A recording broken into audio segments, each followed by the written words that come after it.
And we'll start with Brian Sandalo from the Chicago Sun-Times. Hi, Elizabeth. Thank you for doing this. And Frank, thank you for making the time. You guys, for about 55, 60 minutes, I thought, played an almost perfect road game. And then things changed around that point. What did change in the game from your perspective? Yeah, thanks, Brian. Look, I think that they were trying to pull us apart with their movement, and then for the most part, I think we handled that we handled it well. It's just a couple actions, those two actions in the end, where we let crosses come in. I think we overslide in the box, and then we get caught. Pretty similar goals, I think both of them, both situations. But you're right. I felt like, the first half, I felt that there were really good moments that we had. Maybe not as sharp at certain moments with our passing ability.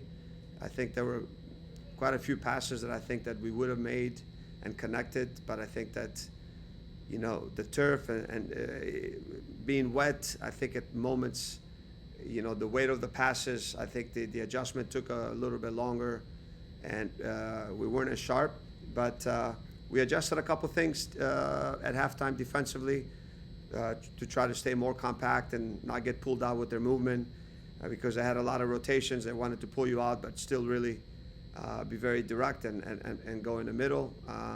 And then in the end, it's just two plays that I think we need to look and address and learn from, so they don't happen again, Brian. And the thing is, like I told the guys, we have to.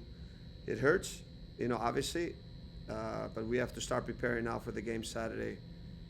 From now, and then we have an opportunity pretty quickly to get back at home and get the 3 points. Thank you. Next, we'll go to Alex Calabrese, Men in Red 97. Hey, Coach. Hope you're doing well today. You mentioned how some of those goals from Charlotte at the end might have been preventable in those individual moments, but at the end of the day, it's another loss from a winning position. Do you draw a connection between this and some of the previous times that's happened this season? And if so, what's missing? What's missing for this team to hold on to those leads? No, I don't think. I think for me, yeah, every game's different. I don't think that the guys, they go into the game and they feel like, oh, here's a 60th minute mark. I think goals and momentum in a game changes a lot of things. They got the one goal. They had momentum. Those are moments where, then we need to hold the ball at times a little bit better and take some pressure off. And there were moments where I know that we weren't as sharp when we had the ball and in possession, and then you're defending a lot. So I don't think for me that there's a connection, from the past. I just feel like there are moments in the game where their momentum changes, and goals do change momentum, and they had it. And, we have to look again and try to correct things. That's why you play the game, So I think we'll address a couple things, learn from it, and move on. Thank you. Next, we'll go to Joe Chats on Tap Sports. Thanks, E. Thanks, Frank. Appreciate the time as always. Just one shot in the second half. It doesn't test the keeper. From your vantage point, what kind of broke down in the second half, and what do you think your team can do to in the immediate future to fix that? Yeah, I think our ability to, when you're defending at times, and then you get the ball, you still need the ability and movement off the ball to be able to connect passes. And we tried, and and then some of those passes, our ability to hold the ball at certain moments could have been better. So, and then you're defending again. So it's not so easy, from being in the mid block now to winning the ball and get into the final third.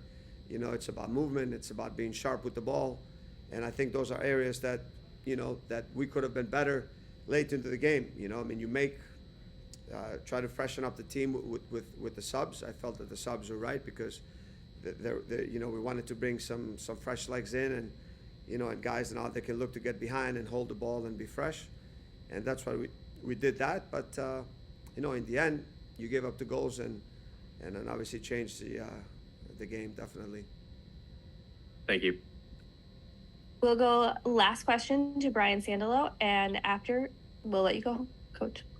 Thank you, E. And Frank, just to kind of follow up on what I asked and then what Alex asked, this has been an issue a lot this year, and it was an issue last year. Is there some sort of mental block with the team that it has to just power through when it comes to holding late leads, in your opinion?